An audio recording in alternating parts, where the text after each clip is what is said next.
여러분 매일매일 바쁘시죠? 여러 가지 일 때문에 우리가 바쁠 줄로 압니다. 갑자기 어떠한 일이 생겨서 바쁠 수도 있고요. 가족 문제 때문에 우리가 분주할 수도 있습니다. 마음이 지치고 마음에 짐을 얻고 그래서 잠시 쉴 여유조차 없이 그렇게 우리가 바쁘게 살아갈 때가 있습니다. 근데 현대인들은 바쁜 게 좋다라고 생각해요. 또 바쁘지 않으면 뭔가 생산적인 일을 하지 않는다라고 생각해서 바쁜 게 다 좋은 것이 아니냐라고 생각하는데 꼭 그런 것은 아닙니다. 2007년에 워싱턴 DC의 한 지하철역에서 한 남자가 바이올린 연주를 했습니다. 무려 45분 동안 6개에서 7개 정도의 그 클래식 음악을 연주했어요. 그런데 이 사람이 다름 아닌 누군가 하면 아주 유명한 바이올리니스트 중에 한 사람인 조슈아 벨이라는 사람이었습니다. 이 사람이 가지고 있던 바이올린은 무려 그 생산된 지 300년이 넘고 약 350만 불 정도 가치하는 그 스트라디바리우스라는 아주 명품 바이올린으로 연주하고 있었어요. 이 사람이 연주를 하는 동안 약 1000명의 사람이 그 앞에 지나갔다라고 합니다. 근데 그 중에 몇 명이나 이 사람을 알아채고 이 음악에 귀를 기울였을까요? 단 7명이 이 사람 연주할 때 그 앞에 서서 그 연주를 들었다고 합니다. 거의 대부분은 그냥 지나쳐 갔던 거예요. 왜요? 그들의 삶이 너무나 바빴기 때문에 그렇습니다. 그래서 아름다운 선율이 그들의 귀에 들림에도 불구하고 그 소리에 귀를 기울이지 못하고 그렇게 자신의 갈 길에 나아갔던 것입니다. 본문은 바쁜 일상 속에서 그럼에도 불구하고 하나님의 음성에 감동해서 반응한 사람들의 이야기를 적어놓고 있습니다. 무려 70년 동안 포로 생활이라는 아주 무거운 그러한 짐을 지고 살았던 사람들입니다. 그런데 어느 날 하나님께서 이들에게 감동을 주셨죠. 그리고 이들은 그 감동에 응답합니다. 그리고 무려 70년 동안 자신이 살고 있던 그 터전에서 자신의 삶을 정리하고 무너진 성전을 회복하기 위해서 또한 무너진 예배를 회복하기 위해서 그렇게 나아간 사람들의 이야기가 오늘 본문의 이야기입니다. 하나님은 이와 같이 오늘도 우리 삶에 찾아오십니다. 우리의 마음을 흔들어 주십니다.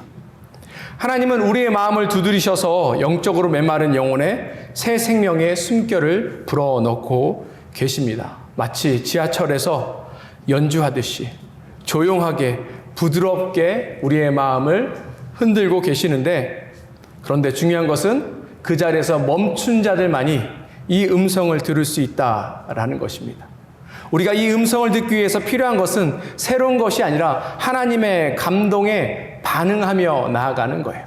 이렇게 하나님께서 우리의 마음을 흔드실 때 반응하는 사람들에게 놀라운 은혜가 펼쳐지는 것을 우리가 경험할 수 있습니다. 그렇다면 이 시간 우리 말씀을 통하여서 어떤 은혜가 우리 삶 가운데 주어질 수 있는지 함께 살펴보기를 원합니다. 첫 번째, 하나님께서 우리의 마음을 흔드실 때 그 자리에서 일어나야 합니다. 지난 시간에 우리가 살펴봤지만 하나님께서 어느 날 뜬금없이 갑자기 아주 놀라운 일을 시작하십니다. 이것은 사실은 하나님 약속 안에 주어진 것이지만 사람들이 느끼고 생각할 때는 어느 날 갑자기 놀라운 일이 벌어진 거예요. 다시 에스라서 1장 1절 말씀 보겠습니다. 바사왕 고레스 원년에 여호와께서 예레미야 입을 통하여 하신 말씀을 이루게 하시려고 바사왕 고레스의 마음을 감동시키심에 그가 온 나라에 공포도 하고 조서도 내려 이르되. 어떤 일이 일어났습니까? 하나님께서 바사 제국, 페르시아 제국의 왕이었던 고레스의 마음을 움직이셨어요. 그리고 그 움직이시고 그 마음에 감동되어서 이 고레스가 고레스 칙령을 발표하게 되고, 이로 인해서 이 유다 백성들이 예루살렘에 돌아가서 하나님의 성전을 다시금 세울 수 있게 된 것입니다. 고레스 왕 같은 사람이 이 포로에 불과한 유다 백성들의 편이 되어준다는 것이 얼마나 큰 은혜입니까? 얼마나 든든하겠습니까? 한번 생각해 보세요. 미국 대통령이 어느 날 하나님의 감동을 받아서 한국 사람들의 든든한 뒷배경이 되어주겠다라고 이야기하면 우리가 얼마나 든든하고 기분이 좋겠습니까? 근데 하나님께서 여기서 멈추지 않으시고 또 어떤 사람들에게 마음의 감동을 주십니다. 5절 보도록 하겠습니다. 이에 유다와 베냐민 족장들과 제사장들과 레위 사람들과 그 마음이 하나님께 감동을 받고 올라가서 예루살렘의 여호와의 성전을 건축하고자 하는 자가 다 일어나니, 하나님께서 고레스 왕뿐만 아니라 유다 백성들의 마음도 감동시키셨습니다. 이 유다 백성들은 하나님의 감동에 의해서 이제 예루살렘의 성전을 다시금 건축하고 회복하는 그 일에 나아가길 원했던 그런 사람들입니다. 이 사람들은 아마도 하나님께서 약속하신 이 회복의 역사를 보고 싶어 했을 것 같습니다. 그리고 거기에 참여하고 싶었을 거예요. 하나님께서 다시금 그 백성들과 함께 하시는 그 모든 은혜를 누리길 원했을 것 같습니다. 오늘날도 많은 사람들이 하나님의 큰일을 경험하고 싶어 해요.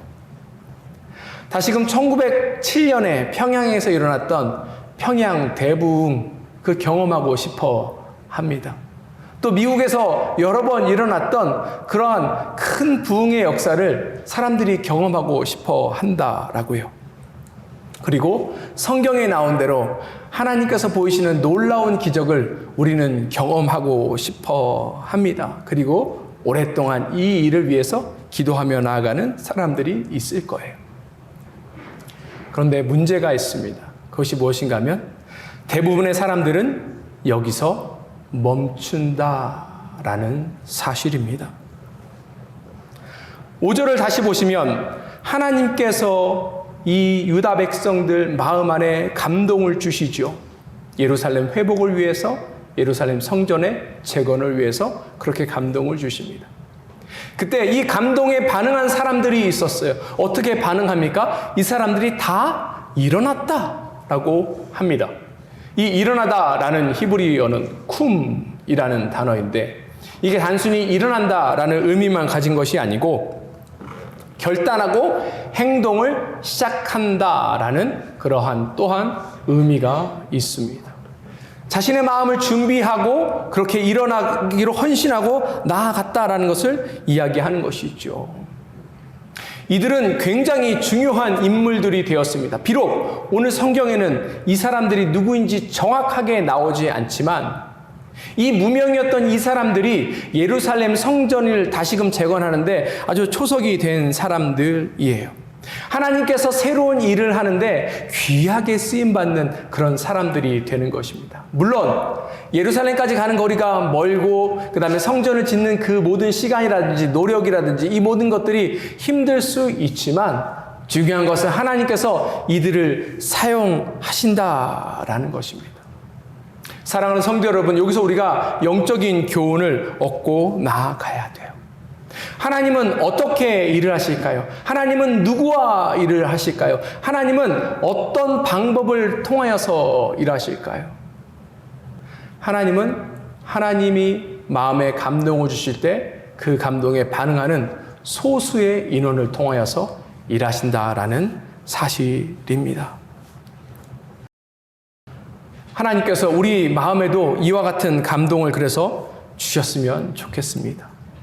이 예배 가운데 하나님께서 이 예배에 참여하는 모든 사람들의 마음에 감동을 주셨으면 좋겠습니다. 그 감동 하나님께서 주실 때 그걸 잘 받으시며 나아갔으면 좋겠어요. 왜냐하면 그 감동이 있어야 우리 삶이 변화되기 때문에 그렇습니다.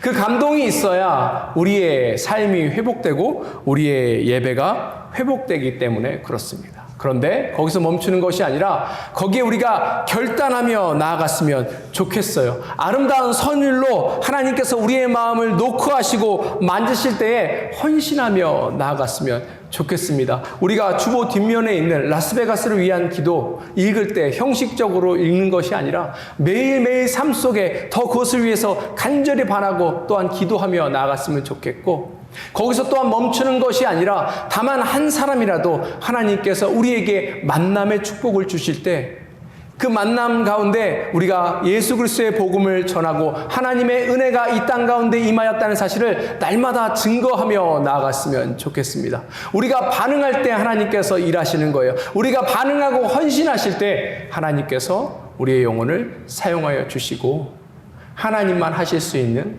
하나님 사이즈의 놀라운 일들을 우리 가운데 보실 줄 믿습니다.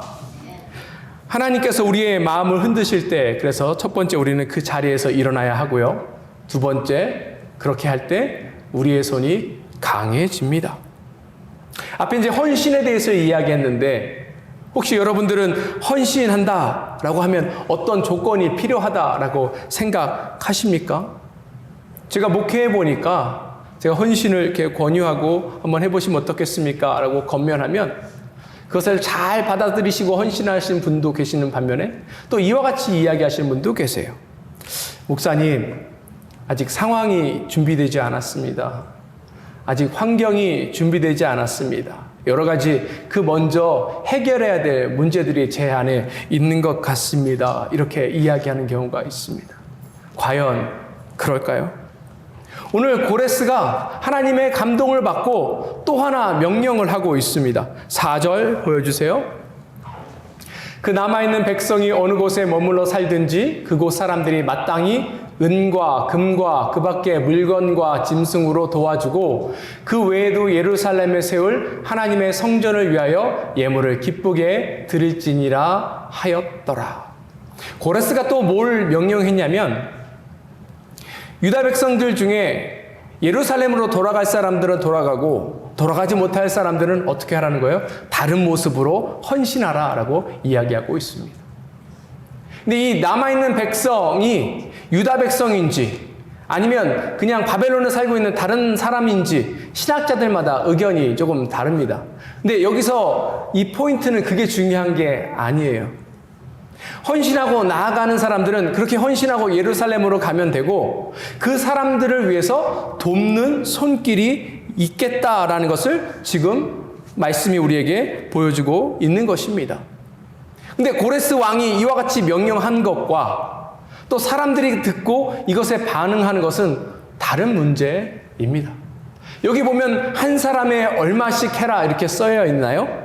아니죠. 그렇게 이야기하지 않았어요. 그냥 이러이러한 것들을 너희가 내놔라 라고 이야기했습니다. 근데 이것에 대한 사람들의 반응은 어떨까요? 6절 보겠습니다. 그 사면 사람들이 은그릇과 금과 물품들과 짐승과 보물로 덮고 그 외에도 예물을 기쁘게 드렸더라. 어떤 일이 일어났대요? 실제로 이웃에 있는 사람들이 또 예루살렘 성에 가지 못하는 사람들이 자신이 가지고 있는 은, 금, 그 다음에 귀한 귀중품들, 짐승들, 보물들 이것으로 다 도왔다라고 이야기하고 있어요. 그런데 이것을 억지로 했다라고 이야기하지 않고 기쁘게 했다라고 이야기합니다. 왜요? 하나님께서 이 사람들의 마음을 지금 감동해 주셨기 때문에 그런 거예요. 그런데 여기 보면 돕다라는 단어가 있는데 이 원어를 보면 이 원어를 직역하면 어떻게 쓰여 있냐면 그들의 손을 강하게 한다라고 쓰여 있습니다. 이들의 손을 강하게 하는 것이 이 가운데 나타난 거예요. 근데 이것이 의미하는 바는 크게 두 가지입니다. 첫 번째 뭐냐면 하나님의 주권적인 개입이라는 거예요. 하나님이 이들을 도우시는 거예요. 하나님께서 하나님 말씀에 하나님이 주시는 그 감동에 반응해서 헌신해서 나아가는 사람의 손을 지금 돕고 계신다라는 것을 이야기하는 것이고, 두 번째는 무엇인가 하면 이 모든 것들을 또 누가 공급하시는 거예요? 하나님께서 공급해 주신다는 거예요. 그러면 이 말씀을 요약해 보자면 하나님이 마음에 감동을 주시고 그 감동에 반응해서 헌신해서 나아가면 하나님께서 하나님이 직접 일하시고 하나님께서 필요한 모든 것들을 더하셔서 그 일을 마치기까지 전혀 부족함 없이 하나님이 이 모든 일들을 마치신다라는 것을 의미하는 것입니다. 그러니 이 6절에 나온 이 모습들은 예루살렘 성에 가서 하나님의 성전을 재건하고 회복해야겠다라고 결단한 사람들에게 큰 격려의 그런 메시지가 된 것입니다. 하나님께서 여기서 손을 강하게 한다는 것이 그냥 심리적인 격려가 아니에요. 때로는 우리가 그런 얘기를 하죠. 헌신하세요. 하나님이 도우실 것입니다. 하나님이 함께 하세요. 하나님의 놀라우신 능력을 경험하시게 될 것입니다. 근데 이것이 단순히 우리의 심리적인 위로와 안정을 주는 것이 아니라고요. 실제로 하나님께서 구체적으로 필요한 자원들 하나하나 다 공급해 주신다는 것을 우리에게 지금 약속해 주시고 계시는 것입니다. 하나님은 한 번도 하나님의 백성이 어떤 일을 시작할 때에 빈손으로 시작하게 하지 않으세요. 부족하게 시작하게 하지 않으십니다. 연약함 속에 머무르게 두지 않으시는 거예요. 그 전에 하나님께서 먼저 하나님의 능하신 손으로 하나님 백성에게 다가오시고, 그래서 그 능하신 하나님의 손길이 우리 손을 강하게 하는 거예요. 하나님의 백성의 손을 강하게 하는 것입니다. 사랑하는 성도 여러분, 여러분들의 삶을 한번 이 시간 다시 한번 생각해 봤으면 좋겠습니다. 우리가 헌신한다. 특별히 하나님께서 우리 마음에 감동을 주시고 그 감동에 반응해서 나아가는데 무엇이 우리의 걸림돌이 되는지 한번 생각해 봤으면 좋겠습니다. 무엇 때문에 여러분들은 두려워하세요? 무엇이 우리로 하여금 결단하지 못하게 만듭니까? 어떤 문제가 우리로 하여금 하나님 앞에 더 다가가는데 방해가 됩니까? 그 요소 하나하나들을 이 시간 가운데 한번 생각해 봤으면 좋겠습니다. 때로는 우리가 신앙에서도 어떤 선을 거놓고 나는 여기까지예요, 하나님. 난 이 이상 하지 않겠습니다. 목사님, 저는 여기까지만 합니다. 더 이상 이야기하지 마세요. 라고 이야기하는 것은 아닌지 생각해 봤으면 좋겠어요. 그런데 우리가 여기까지다 라고 선을 정해놓고 우리가 제한을 두는 그 순간 하나님의 은혜도 여기까지로 제한될 수밖에 없다는 사실을 우리가 기억하며 나갔으면 좋겠습니다. 하나님께서 오늘도 크신 팔을 피시고 강한 손길로 우리를 붙드시기 원하십니다. 하나님께서 크신 손으로 우리 손을 더 강하게 하시길 원하십니다. 이 시간 가운데 우리 마음속에 있는 그 모든 장애물들, 우리로 하여금 하나님 앞에 헌신하고 하나님 앞에 전심으로 나아가는데 방해되는 그 모든 것들 내어놓고 결단하며 나아갔으면 좋겠어요. 더 하나님 앞에 기쁘게 이 모든 것들 드리며 나아갔으면 좋겠습니다. 그때 우리 삶의 회복이 시작될 것입니다. 우리 삶이 변하게 될 것입니다. 하나님께서 우리의 마음을 흔드실 때 첫 번째 우리는 그 자리에서 일어나야 하고요. 그렇게 될 때 우리 손이 강해집니다. 그리고 우리의 예배가 회복됩니다. 하나님이 그 고레스 왕에게 그 고레스 왕의 마음에 감동을 주시니까 또 하나 일어나는 사건이 생겼어요. 7절 보겠습니다. 고레스 왕이 또 여호와의 성전 그릇을 꺼내니 옛적에 느부갓네살이 예루살렘에서 옮겨다가 자기 신들의 신당에 두었던 것이라. 고레스 왕이 여호와의 성전에 있었던 그 그릇을 돌려줍니다. 이게 무슨 의미가 있죠? 그릇을 준다. 아니, 왜 옛날 그릇을 줍니까? 왜 쓰던 물건을 줍니까? 이왕이면 새로운 거, 더 좋은 거 주면 안 돼요? 그렇죠? 근데 고레스가 이와 같이 한 이유가 있습니다. 이 모든 것에 그런 역사적 배경, 문화적 배경이 있는 거예요. 이 당시의 근동지방에서는 나라 대 나라의 싸움은 그들이 믿고 있는, 그들이 섬기고 있는 신과 신들의 전쟁이다라고 생각했어요. 그래서 내가 믿는 신이 저 사람이 믿는 신보다 더 강하고, 내가 믿는 신이 저 사람 믿는 신을 그래서 이기면 우리가 전쟁에서 이긴다라고 생각했던 것입니다. 그래서 유다 백성들이, 이스라엘 백성들이 전쟁에서 지면 굉장히 충격받고 힘들어했던 이유가 바로 여기에 있는 거예요. 왜냐하면 그들이 믿고 있는 하나님이 어떻게 세상에 있는 다른 신에게 질 수 있지? 라고 생각하는 것이고, 사실 그래서 이 이스라엘 백성들이 계속해서 주변에 있는 나라들의 신들을 받아들이고 우상 숭배하고 있는 이유 중에 하나가 바로 여기에 있는 거예요. 우리 하나님보다 다른 신이 조금 더 위대하다, 조금 더 많은 것을 준다 생각하면 거기에 붙고 싶어 하는 마음이 그 안에 있던 것입니다. 여러분들 혹시 그 이야기 기억하세요? 사무엘상 5장에 보면 이스라엘 백성들이 블레셋과 싸우기 위해서 나아가는데 자꾸 지니까 언약궤를 가지고 갑니다. 근데 언약궤를 가지고 갔는데도 그 전쟁에서 졌어요. 그랬더니 블레셋 사람들이 이 언약궤를 어디다가 둬요? 그들이 믿고 있는 다곤이라는 신전에 그것을 둡니다. 그것이 의미하는 것은 무엇인가 하면 우리 신 다곤이 너희 신 여호와를 이겼다라는 것을 의미하는 거예요. 그래서 바벨론이 유다를 멸망시킬 때에 예루살렘에 있는 성전을 약탈하면서 그곳에 있던 그곳에 있던 그 그릇들을 다 가져다가 그들이 믿고 있는 그 신전에 넣어둔 이유가 바로 여기에 있는 것입니다. 유다 백성들은 이 빼앗긴 그릇을 볼 때마다 그래서 어떤 마음이 드냐면 아주 영적인 자존심이 무너지는 거예요. 어떻게 우리 하나님이 저 이방신에게 질 수 있지? 하는 마음에 영적인 자존심이 무너지고 영적인 침체가 일어나기 시작한 것입니다. 제가 대학교 다닐 때 저희 학교에서 이제 저희는 1년에 한 번씩 팀이 정해져 있는데 그 팀에서 팀 프로젝트를 했습니다.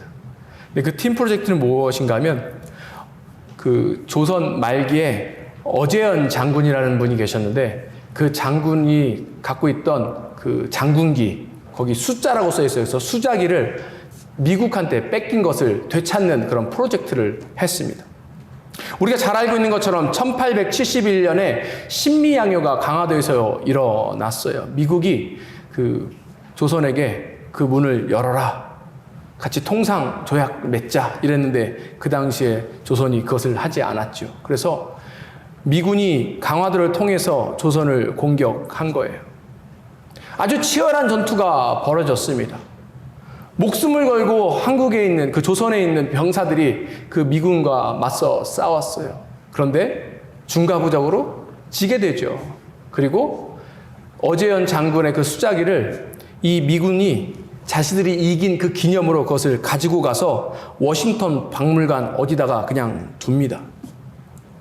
근데 사실 이걸 뺏긴지도 모르고 있었어요. 약 130년 동안 이것의 향방에 대해서 몰랐습니다. 그런데 저희 학교에 있는 한 교수님, 미국인 교수님이 이 사실을 알려주시고 우리가 같이 캠페인을 벌이고 그래서 이 수자기를 2007년에 130년 만에 찾은 그러한 일이 있었습니다. 학생들이 이것을 찾고 얼마나 기뻤는지 모릅니다. 왜요? 조국의 명예가 이걸 통해서 회복됐다라는 생각이 들어서 그래요. 우리의 무너졌던 자존심이 이것으로 인해서 회복됐다라는 생각이 들어서 그렇습니다. 잃어버렸던 역사가 회복된다라고 믿었기 때문에 그렇습니다. 오늘 고레스 왕이 이 유다인들에게 다시금 돌려준 이 성전에 있던 그릇은 엄청난 의미를 가지고 있는 거예요. 이 그릇은 하나님의 예배 자리에 있는 그 그릇입니다. 예배를 상징하는 것이죠. 하나님과 함께하고 있는 그 기억을 상징하는 것입니다. 그리고 사실은 그래서 이 그릇이 하나님의 임재 그 자체였던 것입니다. 근데 유다 백성들이 바로 이와 같은 것을 빼앗겨 버렸던 거예요. 저것은 단순한 그런 그릇이 아닙니다. 여러 사람들이 그냥 쓰는 그런 그릇 중에 하나가 아니에요. 그냥 단순한 골동품이 아니었다라는 것입니다. 그런데 오늘 하나님께서 고레스 왕의 마음을 감동시키셔서 고레스 왕이 뭘 한 거예요? 이 모든 것들을 반환하겠다라는 것을 이야기합니다. 이것은 하나님께서 지금 이 유다 백성들을 회복시키고 이 유다 백성들의 예배를 회복시키고 이 모든 것들의 시작이다라는 사실을 지금 우리에게 알려주고 있는 거예요. 사랑하는 성도 여러분, 그렇다면 여러분 인생에 빼앗긴 그 그릇은 무엇입니까? 여러분 인생에서 빼앗긴 그 그릇이 무엇인지 이 시간 가운데 한번 생각해 봤으면 좋겠습니다.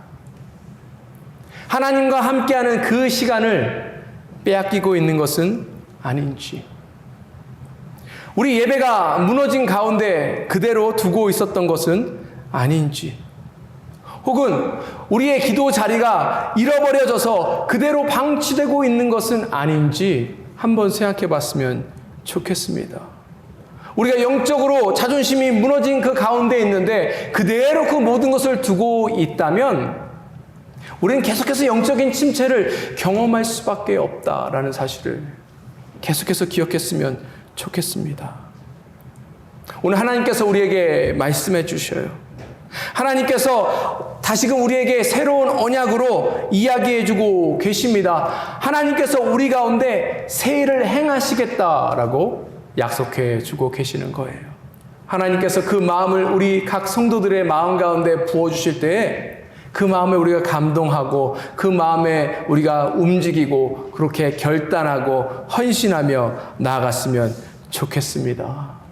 우리의 시간을 다시금 주님 앞에 내어놨으면 좋겠어요. 다시금 주님을 만나는 그 시간을 우리가 헌신하며 나아갔으면 좋겠습니다. 우리의 마음을 돌려서 다시금 하나님께 나아갔으면 좋겠습니다. 제가 바라기는 오늘 드리는 이 예배뿐만 아니라 우리가 이 교회에서 드리는 모든 예배가 회복되었으면 좋겠습니다. 한 사람도 빠짐없이 이 예배 가운데 나와서 살아계신 하나님을 만나고 그 하나님을 경험하고 특별히 하나님께서 여러 가지 은혜를 통하여서 우리 마음에 노크하실 때에 그 마음의 문을 활짝 여시고 그래서 우리 하나님께서 주시는 이 충만한 은혜를 우리가 모두 다 누리며 나아갔으면 좋겠습니다. 때때로 어느 나라에 어느 시절에 영적인 침체가 일어날 때가 있어요. 우리가 잘 알고 있는 엘리야의 시대가 그렇죠. 영적으로 침체되었던 시기였습니다. 하나님을 믿는 사람들이 보이지 않는 그런 시절이었어요. 바알과 아세라를 섬기는 사람들로 가득 찬 그런 세상이었습니다. 그런데 말씀을 보니까 그럼에도 불구하고 바알과 아세라에 절하지 않는 사람들을 하나님께서 예배해 두시고 남겨두셨습니다. 우리가 그와 같은 사람이 되었으면 좋겠고 특별히 오늘 우리 예배 가운데에 그러한 사람들을 하나님께서 보내주셔서 우리가 함께 이 땅에서 하나님을 찬양하고 예배하며 나아갔으면 좋겠습니다. 이 베가스 땅 가운데 무너진 우리의 영적인 자존심이 그래서 회복되었으면 좋겠고 하나님 살아 역사하심을 그래서 우리가 경험하고 증거하고 그렇게 나아갔으면 좋겠습니다. 하나님께서 우리에게 예배를 회복시켜 주실 것입니다. 하나님께서 우리에게 하나님과의 관계를 회복시켜 주실 것입니다. 말씀을 마무리하고자 합니다. 사랑하는 성도 여러분, 이 시간 우리의 귀를 활짝 열었으면 좋겠습니다. 왜냐하면 하나님께서 지금 우리의 마음을 두드리고 계시기 때문에 그래요. 아름다운 선율로 우리의 마음을 지금 놓고 하시기 때문에 그렇습니다. 하나님은 말씀을 통해서 그리고 예배를 통해서 또 어떤 사람들과의 관계를 통해서 우리의 마음을 두드리고 계십니다. 그 가운데 하나님께서 저와 여러분들에게 주시는 메시지는 나는 너를 사랑한다. 돌아오라. 내가 너를 새롭게 하리라. 이와 같이 하나님께서 부드럽게 간절히 우리에게 연주해 주실 때에 우리가 이 모든 것을 들으며 나갔으면 좋겠어요. 그런데 문제가 무엇인가 하면 우리가 너무 바쁩니다. 여러 가지 마음이 복잡하고 생각이 복잡하고 분주하여서 하나님께서 그 아름다운 선율로 우리에게 다가오심에도 불구하고 우리가 지쳐서 그것을 못 들어요. 하나님의 따뜻한 손길, 하나님의 부드러운 음성을 못 듣고 지나쳐갈 때가 너무나도 많이 있습니다. 하나님께서 지금 이 시간 가운데 잠든 우리의 마음을 흔들어 깨우시길 원하십니다. 무감각해져 있던 그러한 우리의 감각을 깨우시기를 원하십니다. 우리가 못 들어도 사실은 우리 주님은 멈추지 않으세요. 그러니 사랑하는 성도 여러분, 오늘 이 아침에 그분의 아름다운 음성 앞에 멈춰서 보시지 않겠습니까? 조용히 그 음성에 귀를 기울여 보지 않으시겠습니까? 우리 예배가 다시 살아날 것입니다. 우리의 인생이 회복될 것입니다. 우리의 마음이 다시 하나님께로 돌아갈 것입니다. 함께 기도하겠습니다.